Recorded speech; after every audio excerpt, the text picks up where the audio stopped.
भगवान के दिव्य बाल चरित्रों को श्रवण कर रहे थे। वह परम ब्रह्म किस प्रकार बालक बनकर ब्रज में क्रीड़ा कर रहा है। गोप वधूटियों के घर में जाकर माखन चुराता है। उन गोप वधूटियों को मुग्ध करने के लिए विविध प्रकार की चेष्टाएं करते हैं कन्हैया।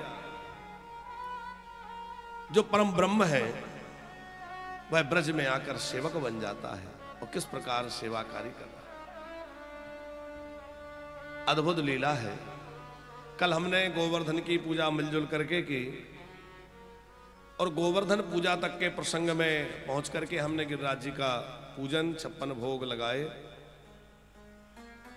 अब यहां बड़ा चिंतन का विषय है। हम प्रायः कहते हैं पांडे जी कि श्री कृष्ण तो धर्म रक्षा के लिए आए हैं, देवताओं के लिए आए हैं। फिर वो देवराज इंद्र की पूजा क्यों रुकवा रहे हैं? क्या पूजा करना, इंद्र की पूजा करना कोई धर्म विरुद्ध है? तो धर्म विरुद्ध तो नहीं है। फिर भगवान धर्म की रक्षा के लिए आए हैं और देवताओं के हित के लिए आए हैं, तो देवताओं की पूजा क्यों रुकवा दी? सीधा कारण एक तो यह है कि इंद्र के मन में जो अहंकार है कि मैं बहुत श्रेष्ठ हूं, तो भगवान दिखाना चाहते हो कि तुम श्रेष्ठ नहीं हो। ये अहंकार मत पालो। जब भी किसी को अभिमान होता है तो वो भगवान से दूर हो जाता है। यदि आप चाहते हैं कि हम भगवान के नजदीक रहें और भगवान हमारे नजदीक रहें, तो जीवन में अहंकार को प्रवेश मत करने देना, जीवन में अभिमान मत आने देना। फिर वो धन का हो, पद का हो, सुंदरता का हो, जैसा भी अभिमान मन में आता है भगवान को फिर वो अच्छा नहीं लगता। कि जब मैं था तब हरि नहीं, अब हरि है मैं नहीं, प्रेम गली अति साकरी, जा मैं दो न समाही। जब मैं माने अहंकार, जब तक अहंकार था तब तक हरि नहीं थे, और जब हरि आ गए तो अहंकार नहीं रहा। मन एक ही रह सकता है। ये गली इतनी सकड़ी है, ये प्रेम की गली में दो लोग एक साथ नहीं रह सकते। जो कहता है नहीं अजी हम तो आपसे भी प्रेम करते हैं और आपसे भी प्रेम करते हैं, वो बिल्कुल बेवकूफ बना रहा है। प्रेम तो एक से ही हो सकता है, क्योंकि वो प्रेम गली अति सांकड़ी, वो बड़ी सकरी गली है, उसमें दो कैसे रह सकते हैं? हम मन रखने के लिए सबको कहते हैं हम तुम्हें भी प्रेम करते हैं, हम तुम्हें भी प्रेम करते हैं, लेकिन ये सब संसार के नाते तो यूं ही हैं। सच्चा प्रेम कौन जानता है? बोले भैया सच्चा प्रेम तो गोविंद से हो सकता है, केवल प्रभु से प्रेम करिए।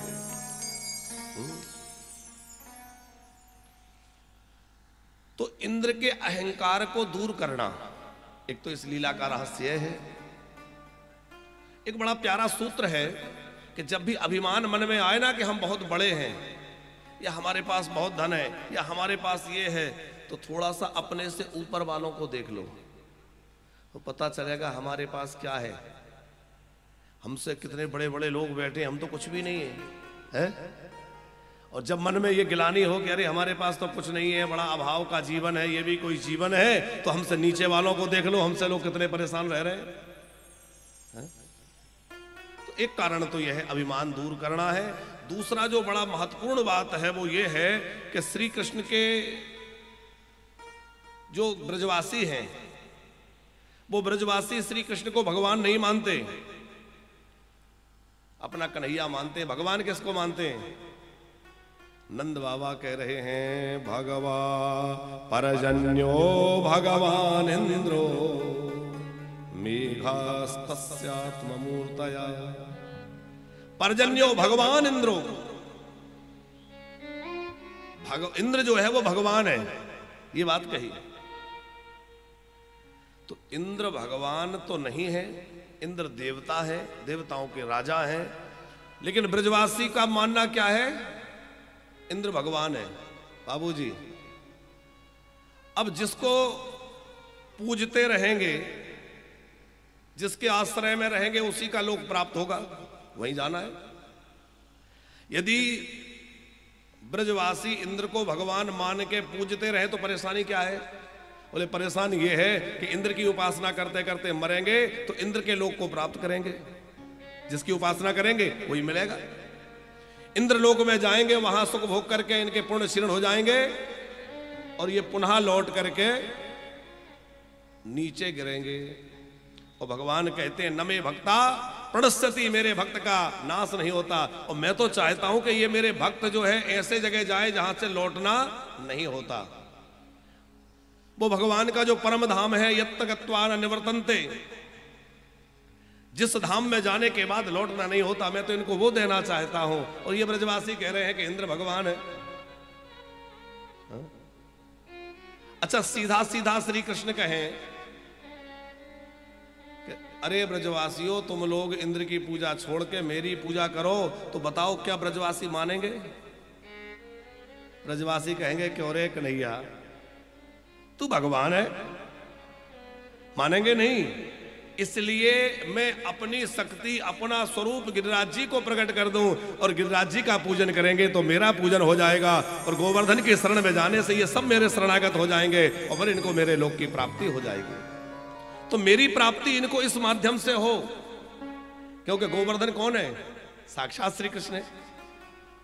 जैसे बरसाना के जो पर्वत है वो ब्रह्मांचल पर्वत ब्रह्मा जी हैं, जैसे नंदगांव के जो पर्वत हैं वो जो है साक्षात शंकर जी का स्वरूप है, उसी प्रकार गोवर्धन तो साक्षात श्री कृष्ण है।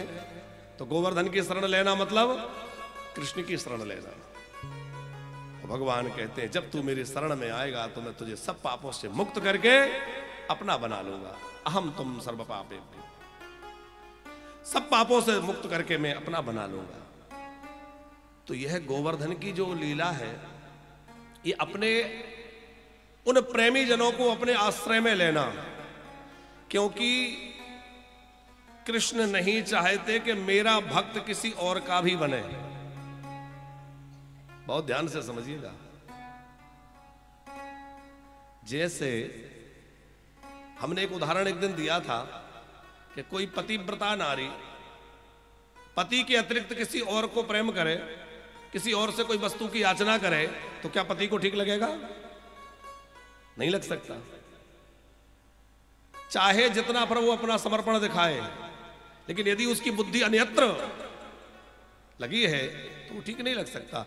ठीक उसी प्रकार शरणागति है कि जब भगवान के अंदर शरणागति हमारी हो गई तो शरणागति के बाद तो फिर मन यहाँ वहां नहीं भटकना चाहिए, फिर तो हमारा मन केवल और केवल अपने परमात्मा के चरणों में लगा रहना चाहिए।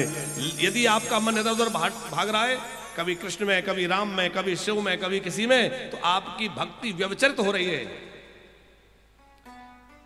अनन्यास चिंतयन्तो माम ये जनः पर्युपास्यते, अनन्यता के साथ भजन होना चाहिए। इसका मतलब ये बिल्कुल नहीं है कि जिस देवता के आप भक्त हैं उसी की पूजा करें। अरे पूजा तो सभी की करें, लेकिन निष्ठा तो एक ही में हो सकती है।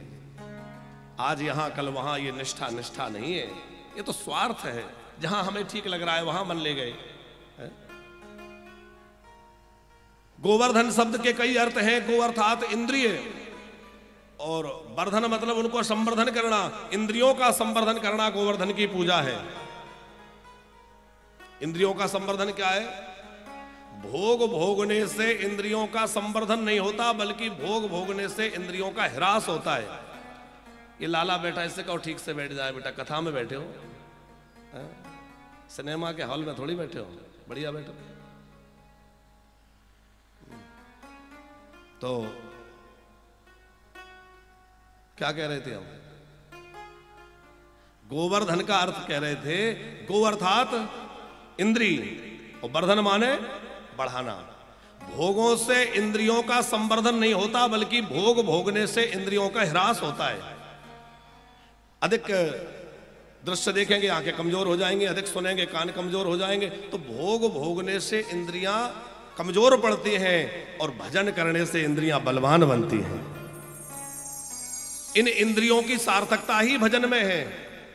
आंख देखना चाहे तो केवल कन्हैया को देखना चाहे, कान सुनना चाहे तो गोविंद को सुनना चाहे, जिह्वा कुछ करना चाहे तो भगवान को चढ़े हुए प्रसाद को ग्रहण करना चाहे।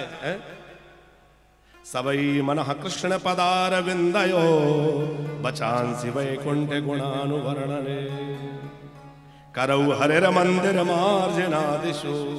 हमारा हाथ भगवान, हमारे हाथ भगवान के मंदिर की सेवा करें, चरण भगवान के तीर्थ यात्राएं करें, हर समय भगवान की सेवा में लगे रहें।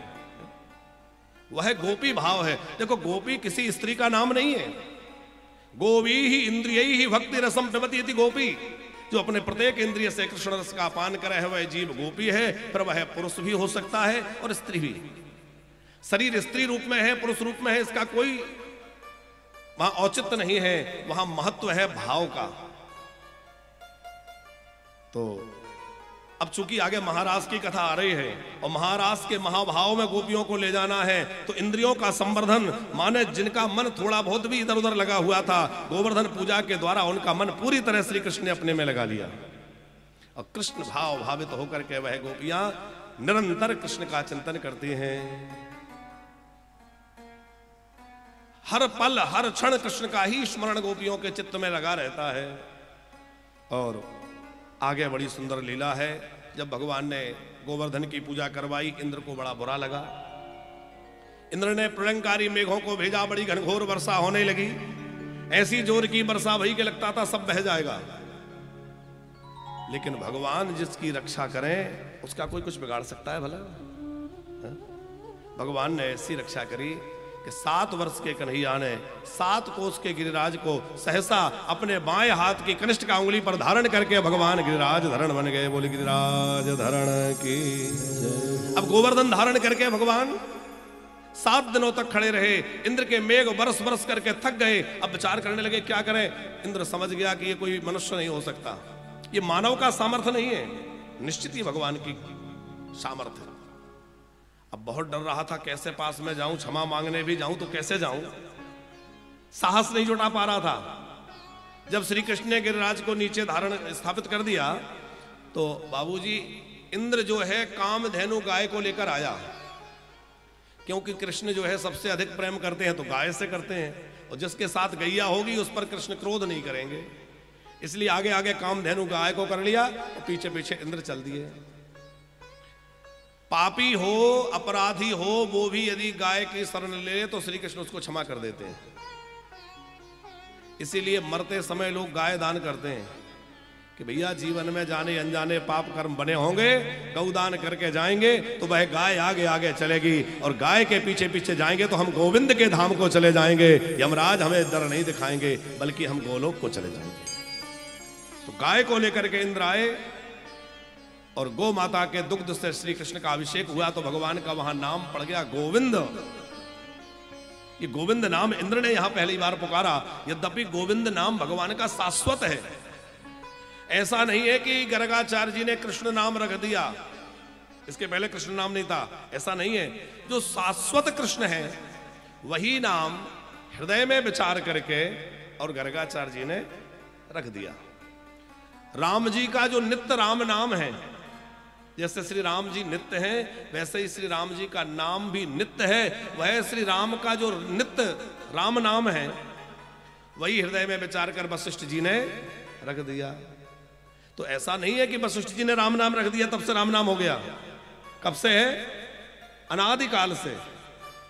पर जो भगवान का नित्य साकेत का श्री राम नाम है वही धरे नाम गुरु हृदय विचारी, वेद तत्व नृप तब सुत चारी।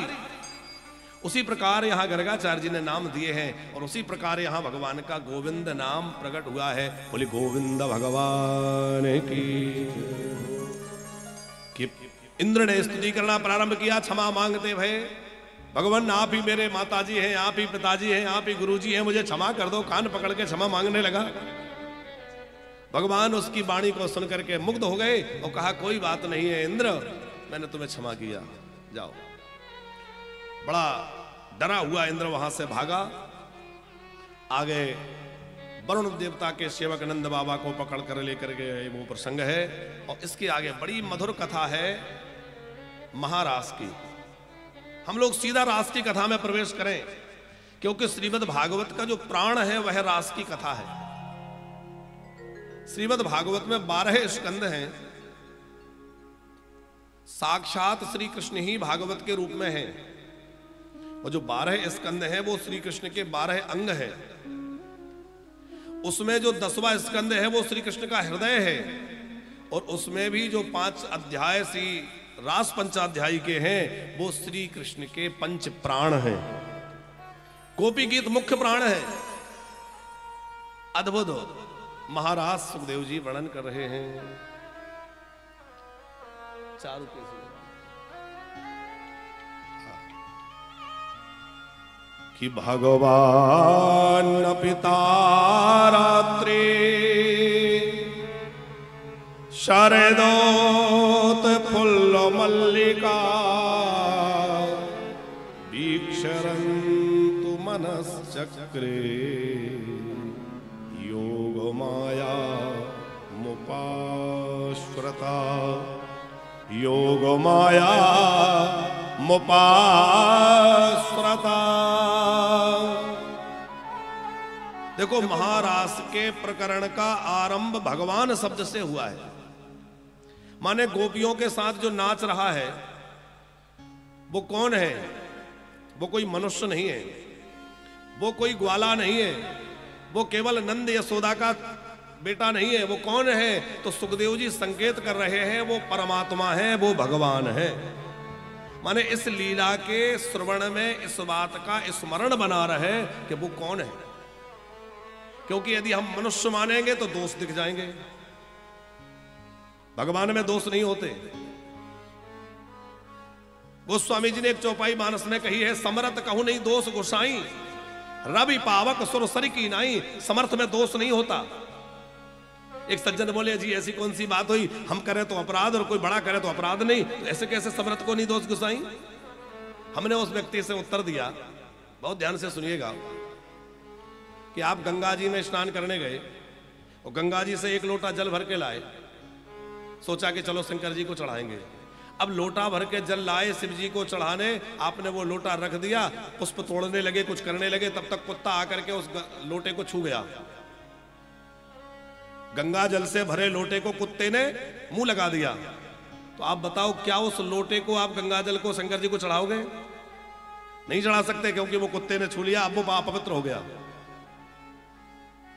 लेकिन वही गंगा जल लोटे में आके तो कुत्ते से अपवित्र हो गया, पर गंगा जी बह रही हैं और गंगा जी की धारा में कुत्ता कई बार घुस जाता है, गंगा जी में मुंह लगा के पानी पीने लग जाता है। तो क्या गंगा जी का जल अपवित्र, गंगा जी अपवित्र हो जाती है क्या?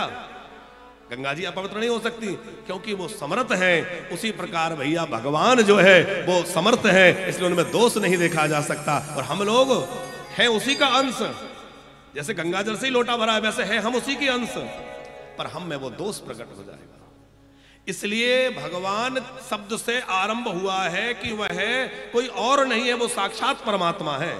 इसमें दोष मत देखना, पहली बात। दूसरी बात यह है कि जो गोपियां हैं वो सामान्य स्त्रियां नहीं है, साधारण ग्वालियां गोपियां नहीं है। कौन है? वेद की ऋचाएं, ऋषि मुनि, वो सब गोपी बन के आए हैं। बाबूजी, जब भगवान पिछले अवतारों में लीला किए तो भगवान के पिछले अवतारों के स्वरूप को देखकर जिनके मन में भगवान के प्रति माधुर्य रस जाग गया, ये तो हमारे पति होते, कितने प्यारे हैं। तो जिन जिन के भाव में माधुर्य रस आया उनको प्रभु ने कहा कि तुम वृंदावन में गोपी बन जाना और तुम्हारा ये भाव वृंदावन में पूर्ण होगा। तो वो सबके सब ऋषि मुनि महात्मा वृंदावन में गोपी बन के आए हैं। जब राम जी दंडक वन में थे, बहुत ध्यान से सुनिएगा, तो दंडक वन में प्रभु श्री सीताराम जी लक्ष्मण जी विराजमान है और पंचवटी में है। तो ऋषि मुनि सब आ गए दर्शन करने, और राम जी का वह दिव्य तपस्वी वेश, बलकल वस्त्र धारण किए हुए हैं, जटाजूट बंधे हुए हैं, वो रूप देख करके ऋषि मुनियों के चित्त में भाव आ जाता था कि ये हमारे पति होते, हम इनकी सेवा करते, इनके चरण दबाते, इनके लिए पंखा झलते, इनकी खूब सेवा करते। और पांडे जी, हमारे ठाकुर जी कितने सुंदर हैं। इसकी एक छोटी सी उपमा आपको दे, बहुत ध्यान से सुनिएगा। आप लोग बड़े अच्छे श्रोता हैं, क्योंकि चैनल के माध्यम से भी जो लोग देख रहे हैं तो फोन लोग करते हैं कि महाराज जी बहुत बढ़िया कार्यक्रम चल रहा है, आप वहां के श्रोता बड़े अच्छे। हाँ, तो हमारे पिताजी भी देख रहे घर से, तो रात में बात हुई तो कह रहे थे वहां के श्रोता बहुत अच्छे हैं। और पिताजी की आयु लगभग बाबूजी के जैसी होगी, लगभग 90 से प्लस है। तो हम आपसे कह रहे थे कि राम जी की सुंदरता कितनी है। दंडक वन में रहने वाली शूर्पणखा ने दंडक वन में किसी के पैरों के निशान देखे, तो पैरों के निशान जब उसने ध्यान से देखे तो वह इतने सुंदर थे कि उन चरण चिन्हों को देख करके और वह शूर्पणखा मुग्ध हो गई। कितने सुंदर चरण चिन्ह है, जिसमें वज्र अंकुश आदि बना हुआ है, ध्वजा बनी हुई है। जिसके चरण चिन्ह इतने सुंदर है उसके चरण कितने सुंदर होंगे, और जिसके चरण इतने सुंदर होंगे उसका पूरा बपू कितना सुंदर होगा, और जिसका स्वरूप इतना सुंदर होगा उसका मुख कमल कितना सुंदर होगा। तो एक बार उसको देखो तो सही कि वो कौन है, कैसा है। उन चरण चिन्हों का पीछा करते हुए शूर्पणखा पंचवटी पर आई और राम जी के रूप को देख करके मुग्ध हो गई। आप ये कह सकते हैं कि वो तो राक्षसी है, स्त्री है, भगवान के रूप को देख के मोहित हो गई होगी। लेकिन जब राम जी के भाई लक्ष्मण जी ने शूर्पणखा के नाक कान काट लिए,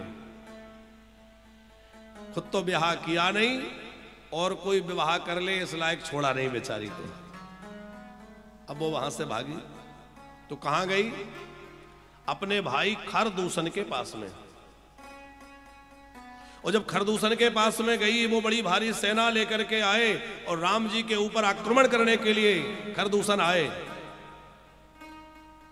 तो राम जी ने लक्ष्मण जी से कहा कि तुम जानकी को लेकर किसी गुफा में चले जाओ, मैं इन राक्षसों को मारूंगा। लक्ष्मण जी जानकी जी को लेकर चले गए। अब राम जी के रूप को उन राक्षसों ने देखा तो राम जी कैसे थे? जटाजूट बंधा हुआ है, कोई मुकुट नहीं है, कोई बहुत सुंदर राजसी वस्त्र नहीं है, बलकल वस्त्र धारण किए हुए हैं, नंगे पैर हैं, तुनीर कसा हुआ है, धनुष बाण हाथ में लिए हुए हैं। और उस तपस्वी वेश को देख करके उनकी इतनी अद्भुत सुंदरता थी कि कोई भक्त भगवान पे मोहित हो जाए वो तो ठीक है, वो तो राक्षस थे। और राक्षस वो होते जिसमें किसी के ऊपर दया ना हो, राक्षसों में दया नहीं होती। पर धन्य है राम जी, उनका रूप देख करके खरदूषण इतने अधिक मोहित हो गए। वो क्या बोले? अरे ये मारने लायक नहीं है, इसको क्या मारे, ये इतना सुकुमार है, इतना प्यारा है कि बध योग्य नहीं है। उनके धनुष बाण अस्त्र शस्त्र ढीले पड़ने लगे, खसकने लग गए और वो बोल पड़े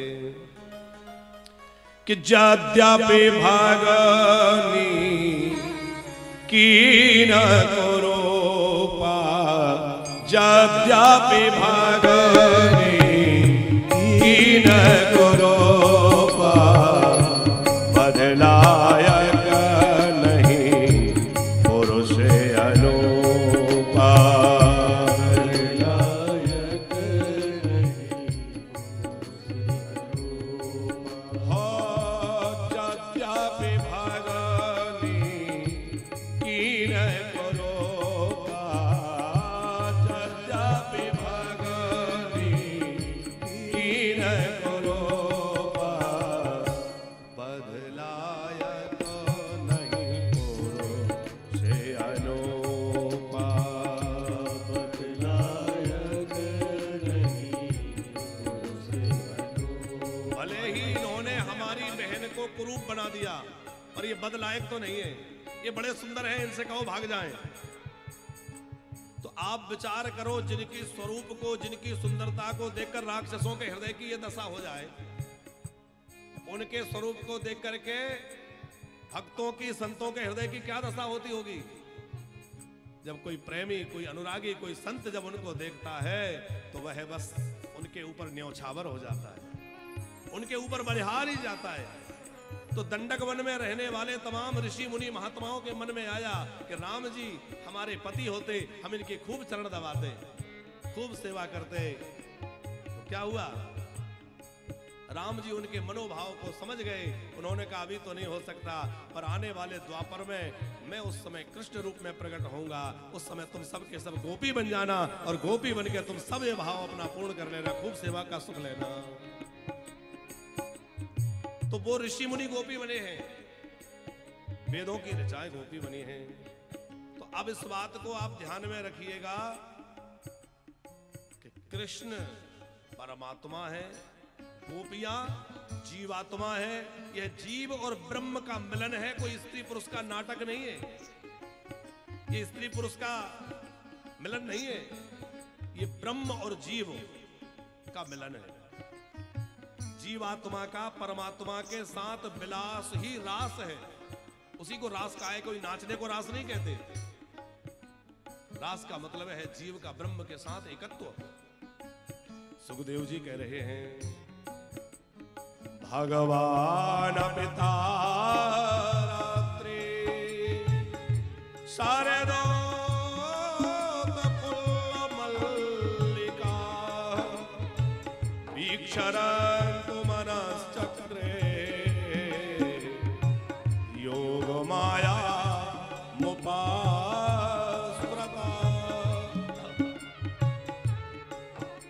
तारात्रि वह रात्रियां, बहुवचन का प्रयोग है, तो एक रात्रि नहीं अनेक रात्रियां एक ही रात्रि में समाहित हो गई। कौन सी रात्रि? बहुत ध्यान से सुनिएगा। शरद पूर्णिमा का अवसर है। शरद पूर्णिमा के संध्या के काल में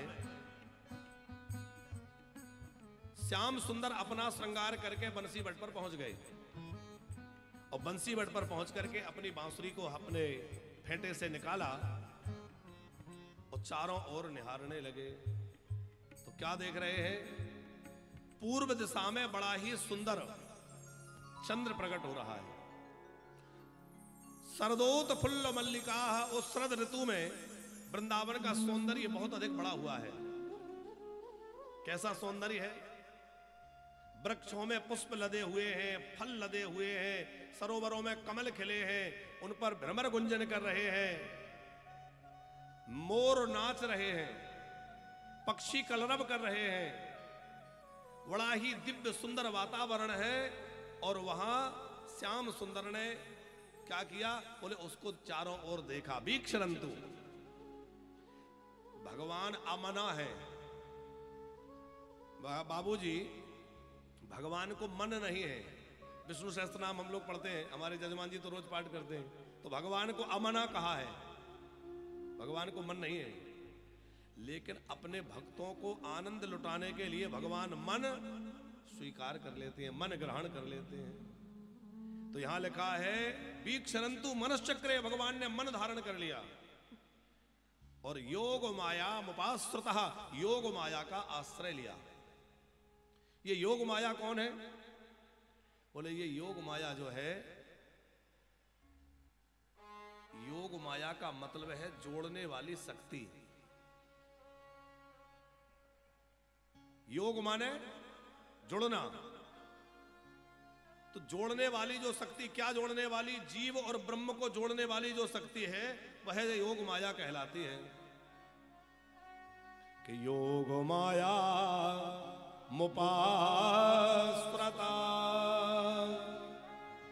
और वो शक्ति कोई और नहीं है, वो राधा रानी है। तो हम भी किशोरी श्री राधा रानी के चरणों में प्रणाम करें। हे किशोरी जी, मेरे अंदर अवगुण भरे हैं, आप कृपा करके मुझे चरणों में स्थान देना। हे किशोरी जी, आप मुझे भी भगवान के चरणों से जोड़ देना। कि मेरे गिनिया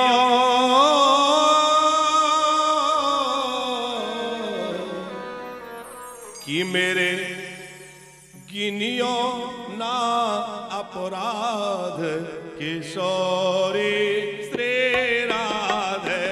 मेरे गिनियो ना अपराध, किशोरी श्री राधे। ओ मेरे गिनियो ना अपराध, लाडली श्री राधे। गिनियो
जो अतिथि महानुभाव पधारे हैं, जो भी व्यासपीठ पर आकर पूजन करना चाहते हैं, उनसे निवेदन है आप आए हुए अतिथि महानुभाव शीघ्रता से मंच पर आए, भागवत जी का पूजन करें, गुरुदेव भगवान से आशीर्वाद ग्रहण करें। बोली गुरुदेव भगवान की जय हो, श्री वृंदावन बिहारी लाल की जय हो। श्री राधे।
सखिन में कोटि गोपिनों में, अष्ट सखिन में कोटि गोपिन में, अष्ट सखिनों में गोपी गोपिनों में, अष्ट सखिन में कोटि गोपिन में, नहीं लिख लीजा मेरो नाम लाडले श्री राधे, लिखियो नाम राग लाडली श्री राधे, ओ मेरे गिनियो नाम राध लाडले श्री राधे, लिखियो नाम राग लाडली श्री राधे, ओ किशोरी श्री राधे, किशोरी श्री राधे, ओ लाडली श्री राधे, लाडली श्री राधे, मेरे गिनियो मेरे गिनियो लाया राधे लाडले श्री राधे, लिखियो नाम राग लाडली श्री राधे, ओ मेरे गिनियो लाया राधे लाडले श्री राधे, लिखियो नाम राग लाडली श्री राधे, ओ किशोरी श्री राधे, किशोरी श्री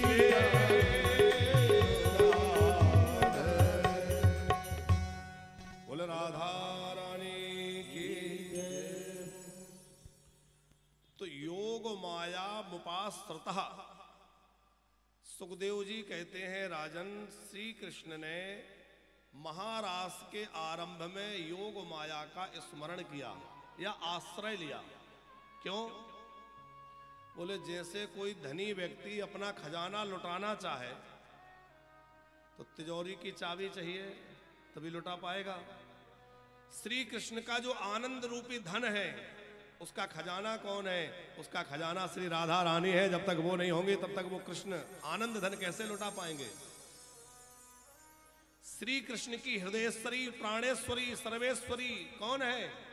किशोरी जी है। ये राधा तत्व कोई सामान्य तत्व नहीं है। ये राधा कोई ब्रज की छोरी नहीं है। ये राधा तो नित्य गोलोक में निरंतर विराजने वाली वह आह्लादनी शक्ति है जिसका ब्रह्मा विष्णु महेश देवता दिक्पाल लोकपाल सब चिंतन और पूजन करते हैं, वंदन करते हैं। श्री राधा वह परम तत्व है जिसकी आराधना गोविंद करते हैं। गोविंद आनंद प्रदायिनी, श्री कृष्ण को भी जो आनंद लुटाती है। सारे संसार को आनंद देने वाले कृष्ण हैं और कृष्ण को भी आनंद लुटाने वाली श्री राधा रानी है। सारे जगत का आकर्षण करने वाले कृष्ण हैं पर कृष्ण का भी आकर्षण करने वाली शक्ति श्री राधा है। वह परम तत्व है। राधा कोई सामान्य गोपी का नाम नहीं है, कोई साधारण ग्वालन नहीं है। और ये जो एक बात कही जाती है कि राधा जी का विवाह नहीं हुआ या राधा जी का प्रेम अधूरा रह गया, ये बिल्कुल निराधार और फजूल बात है। ये वही कह सकते हैं जिन्होंने ग्रंथों का आश्रय नहीं लिया, सदगुरु की शरण में नहीं बैठे। पांडे जी, नित्य गौलोक में श्री राधा कृष्ण की नित्य स्थिति है। नित्य गौलोक में जो नित्य निवृत्त निकुंज है उसमें राधा कृष्ण दोनों बैठे हैं कि नहीं? पद्म पीठ पर एक क्षण भर के लिए भी दोनों का वियोग नहीं है, दोनों अलग नहीं होते। उस रत्न वेदी पर दोनों विराजमान है और वह क्षण भर के लिए भी अलग नहीं होते। यहां तक महापुरुषों ने कहा, आदि ना अंत विलास करत दो और प्रिया प्रियतम में भई ना चिन्हारी। आदि ना अंत कैसे? बोले अनादि काल से एक दूसरे का चिंतन कर रहे हैं, लेकिन जब राधा कृष्ण का चिंतन करती हैं तो राधा जो है वो कृष्ण बन जाती है। और श्री कृष्ण राधा का चिंतन करते करते राधा बन जाते हैं। तो राधा और कृष्ण एक दूसरे का चिंतन करते करते स्वरूप परिवर्तित हो जाता है। सुखदेव जी कह रहे हैं राजन, ये वही आह्लादनी शक्ति राधा। हाँ, एक और बात आपसे कह दें, जो श्री शिव महापुराण में वर्णन है कि लीला में कृष्ण और राधा का जो वियोग हुआ, उसमें श्री राधा रानी को श्राप लगा हुआ है। किसका श्राप लगा है? कथा सुनिए आप लोगों ने, ध्यान से सुनिए। नित्य गौलोक में एक बार श्याम सुंदर अपने भवन में एकांत में थे और द्वार पर सुदामा नाम के एक गोप को खड़ा कर दिया और कहा कि कोई भी अंदर आए तो उसको रोक देना, आने मत देना। उसी समय प्रियाजू श्री राधा रानी आई, सुदामा गोप ने रोक दिया, आप अंदर नहीं जा सकती। राधा जी बोली, क्यों नहीं जा सकती? अरे मुझे अपने प्रभु से श्याम सुंदर से मिलना है, अभी मिलना है। बोले नहीं नहीं, आज्ञा है, कोई अंदर नहीं जा सकता। श्री जी बोली नहीं नहीं, मुझे मिलना बहुत आवश्यक है, मुझे इसी समय जाना होगा। सुदामा गोप बोला, कुछ भी हो लेकिन मैं आज्ञा का पालन करूंगा, आज्ञा है कि कोई नहीं जा सकता। तो श्री जी को थोड़ा रोष आ गया और श्राप दे दिया कि तू मिलन में बाधा करता है, ये काम तो राक्षसों का है, जा तू असुर हो जा। उस गोप को भी थोड़ा रोष आ गया, उसने कहा कि देखो बिना काम बेमतलब तुमने मुझे श्राप दे दिया, मेरा कोई दोष नहीं था, तुमने मुझे श्राप दिया तो मैं भी तुम्हें श्राप देता हूं कि तुम्हें 100 वर्षों तक कृष्ण का वियोग सहना पड़ेगा। तो श्री कृष्ण ने कहा ये सब मेरी इच्छा से हुआ है, क्योंकि ये जो मेरा सुदामा नाम का गोप है, ये शंखचूड़ नाम के दैत्य के रूप में जन्म लेगा, वृंदा का तुलसी का पति होगा, और ये जो राधा जी है ये मेरी प्रकट लीला जो वृंदावन में होगी, तो वृंदावन लीला में 100 वर्ष का हमारा वियोग होगा। लेकिन भगवान की जो नित्य स्थिति है वो तो सदा साथ ही रहते हैं, कभी अलग होते ही नहीं है, तो उनका प्रेम अधूरा कहां रह गया? वो तो सदा एक ही है, साथ ही है, अलग होते नहीं। केवल लीला में वो गोप की बात को प्रमाणित करने के लिए कुछ समय के लिए वियोग माना गया है, उनका वियोग नहीं है। उन्हीं अपनी आह्लादनीय शक्ति श्री राधा जी का स्मरण यहां कृष्ण ने किया, इसलिए लिखा है योग माया मुपासतः। एक भजन लोग गाते हैं, एक मीरा एक राधा दोनों ने श्याम को चाहा। मीरा की भक्ति का कोई कम नहीं है, सामान्य नहीं है। मीरा भक्तिमती है और सशरीर द्वारिकाधीश में समा गई है। तो हम यहां मीरा की भक्ति या निष्ठा को या प्रेम को कम नहीं कर रहे हैं, लेकिन राधा जी के साथ मीरा जी की तुलना करना अपराध है, क्योंकि मीरा एक भगवत प्रेमी है और राधा साक्षात श्री कृष्ण की अधीश्वरी है, साक्षात किशोरी जी है। लेकिन संसार के लोगों ने, गीत बनाने वालों ने ऐसे बना दिए, अब लोग उनकी तुलना करने लगे हैं? हम लोगों ने भगवान को भी अपने ही जैसा समझ लिया। कर्तुम अकर्तुम अन्यथा समर्थुम समर्था सह ईश्वरा, वो परमात्मा है। योग माया मुपाश्रितः माने जीव और ब्रह्म को जोड़ने वाली जो शक्ति है वह राधा जी है और वही सीता जी हैं। जब श्री सीता राम जी लक्ष्मण जी वन में जा रहे हैं बाबूजी, तो गोस्वामी जी कैसा वर्णन करते हैं कि ओ भाय बीच सिय, ओ भाय बीच सिय सोहहि कैसे, और ब्रह्म जीव बेच माया जैसे, ब्रह्म जीव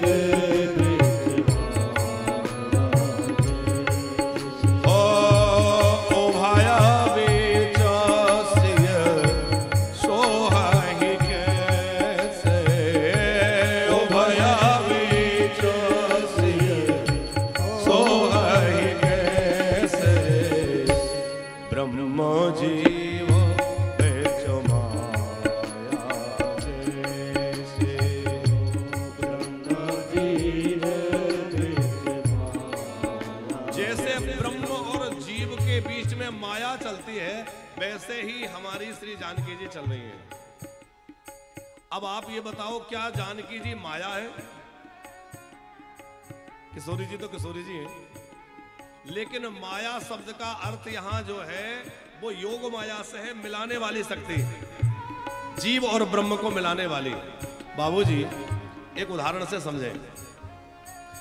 जब श्री राम लक्ष्मण जानकी अयोध्या जी से निकले थे तो जैसे ही गंगा पार किया तो पैदल चले। तो जब पैदल चलने लगे तो कुछ दूर ही जानकी जी चल पाई और थक गई, क्योंकि कभी तो पैदल चली नहीं, नंगे पैर कभी चली नहीं। तो थोड़े 10-20 कदम चली होंगी और मुख सूखने लग गया। राम जी समझ गए कि किशोरी जी थकी हुई हैं, प्यास लगी है। कमंडल खाली था तो लक्ष्मण को इशारा किया कि जल ले आओ, तो लक्ष्मण जी कमंडल लेकर के जल लेने चले गए। राम जी ने जानकी जी से कहा कि हम लोग जब तक धीरे धीरे कुछ आगे बढ़ते हैं। राम जी और जानकी जी कुछ आगे बढ़ गए और लक्ष्मण जी जल लेने गए, अभी तक दिख नहीं रहे। तो जानकी जी बार बार कह रही हैं, भगवान थोड़ा रुक जाइए। राम जी बोले क्यों? बोले लक्ष्मण बड़ी दूर तक दिखाई नहीं दे रहे, कहीं रास्ता ना भटक जाए। राम जी ने कहा कोई बच्चा थोड़े ही है। तो जानकी जी बोली नहीं नहीं, छोटा बच्चा ही तो है, नाथ लखन है लरिका, कविता वाली, नाथ लखन है लरिका, छोटा बच्चा है। राम जी कहने लगे, देवी जब मैं तुमसे कह रहा था कि वन में मेरे साथ मत चलो, बहुत कष्ट है, मैंने कहा था बड़े बड़े राक्षस रहते हैं, बड़े बड़े हिंसक पशु रहते हैं, तब तुम क्या कह रही थी कि मेरे साथ एक तो आप हैं और परम प्रतापी धनुर्धर लक्ष्मण साथ में है। तो वहां तो तुम कह रही थी परम प्रतापी धनुर्धर लक्ष्मण, और यहां कह रही हो नाथ लखन है ललिका, छोटा बच्चा है। जानकी जी बोली वो इसलिए कि पहले मैं उनको धनुर्धर प्रतापी वीर समझती थी। क्यों? क्योंकि तब तक मैं अपना देवर मानती थी। अब बोले अब मैं देवर नहीं मानती, अब तो मैं अपना पुत्र मानती हूं। जब से सुमित्रा जी ने कह दिया है तात तुम्हारी मां तो वैदेही और पिता राम सब भांत सरेही, अब तो वो मेरा बेटा है। और पुत्र चाहे जितना बड़ा हो जाए, मां के लिए तो बच्चे ही रहता है। मां तो छोटे बच्चे की तरह ही दुलार करती है। इसलिए मैं बार बार कह रही हूं नाथ लखन है ललिका, थोड़ा रुक जाइए। तो राम जी एक शिला पर बैठ गए, रुक गए। पीछे से लक्ष्मण कमंडल में जल लेकर आए और संकेत बहुत प्यारा है। कैसा? कि श्री राम है ब्रह्म और लक्ष्मण है जीव। ब्रह्म आगे निकल गया और जीव कहीं अटक गया। जीव आत्मा कहीं संसार में अटक गया और ब्रह्म उससे दूर निकला जा रहा है। तो जो ब्रह्म को भी रोक कर रखे कि जब तक जीव आपके चरणों तक नहीं आ जाता, आप यहां से आगे मत बढ़िए और जीव को अपने साथ लगा लीजिए, वह जोड़ने वाली शक्ति किशोरी जी है। कितनी करुणा किशोरी जी में। देखो ठाकुर जी तो थोड़ा पात्र अपात्र का विचार करते हैं। वो देखते हैं कि इसमें पात्रता है या नहीं है, लेकिन हमारी किशोरी जी पात्रता का विचार नहीं करती। वो ये नहीं देखती कि ये योग्य है कि नहीं है, पात्र है कि नहीं है। बस एक बार कोई उनका नाम पुकारे और वो उसकी ओर करुणा भरी दृष्टि से देखने लगती है और सिफारिश करने लगती है, भगवान अरे ये जीव आपका होकर के यहां वहां भटक रहा है, आप इसको क्यों स्वीकार नहीं कर लेते? भगवान कहते हैं देखो इसके अंदर इतने दोष हैं, ये है वो है। स्वामिनी जी कहती है नहीं, हम ये सब नहीं जानती, इसमें कितने दोष हैं, कितनी बुराइयां हैं, ये हम नहीं जानती। हम तो सिर्फ ये जानती हैं कि ये आपका है, आपको पुकार रहा है। अब आपको इसको अपनाना ही पड़ेगा, आप इसको अपना लीजिए। जब बार बार ये बात जब सिफारिश होती है और स्वामिनी जी बार बार कहती है कि नहीं आपको इसको अपनाना पड़ेगा, तो ठाकुर जी को फिर अपनाना ही पड़ता है। इसलिए भैया भले ही ठाकुर जी पकड़ में ना आए, पर किशोरी जी के चरणों को मत छोड़िए। श्री राधा जी के नाम को मत छोड़िए, और श्री राधा के नाम को पकड़े रहेंगे तो श्याम सुंदर कहीं दूर नहीं जाएंगे, आपके आसपास बंसी बजाते हुए आ जाएंगे और आपको अपना लेंगे। बच्चे की मलिनता को देख करके मां उससे घृणा नहीं करती। पांडे जी, बच्चे के कपड़े गंदे हो गए, मलमूत्र में हाथ पैर कर लिए तो पिता घृणा कर सकता है, लेकिन मां नहीं कर सकती। माँ उठा लेती है, नहलाती है, धुलाती है, श्रृंगार करती है, और वो पिता जो घृणा कर रहे थे वो कहते लाओ मुझे दे दो। किशोरी जी माँ है, वो हमसे घृणा नहीं कर सकती। इसलिए बार बार पुकारा करो। क्या? किशोरी कब कृपा होगी, श्री राधे कब कृपा होगी, किशोरी कब कृपा होगी, श्री राधे कब कृपा होगी, किशोरी कब कृपा होगी, श्री राधे कब दया होगी, किशोरी कब कृपा होगी, श्री राधे कब दया होगी। किशोरी हे स्वामी जी जो कब कृपा होगी, श्री राधे कब दया होगी, श्री राधे कब दया होगी, श्री राधे कब दया होगी।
मुझसे नहीं साधन बना मुझसे बताओ क्या गति दोगी किशोरी कब कृपा होगी लाडली कब दया होगी किशोरी कब कृपा होगी श्री राधे कब कृपा होगी किशोरी कब कृपा होगी लाडली कब दया होगी भाग्य करता कभी पीछे कभी संसार मनो खींचे भाग्य करता कभी पीछे कभी संसार में खींचे ये व्याकुल प्राण तन खींचे ये व्याकुल प्राण तन खींचे बताओ क्या दवा दोगी किशोरी कब कृपा होगी श्री राधे कब दया होगी किशोरी कब कृपा होगी लाडली कब दया होगी किशोरी कब कृपा होगी श्री राधे कब कृपा होगी किशोरी कब कृपा होगी लाडली कब दया होगी पतित को स्वामिनी जी कब शरण में आसरा दोगी पतित को स्वामिनी कब शरण में आसरा दोगी लाडली कब कृपा होगी किशोरी कब कृपा होगी लाडली कब कृपा होगी किशोरी कब दया होगी किशोरी कब दया होगी किशोरी कब दया होगी बिना ठाकुरायण श्री राधा रानी की कृपा के बिना भगवान को पाना बड़ा कठिन है। हम लोगों में इतनी सामर्थ्य इतना साधन नहीं है कि हम साधन के बल पे पाले।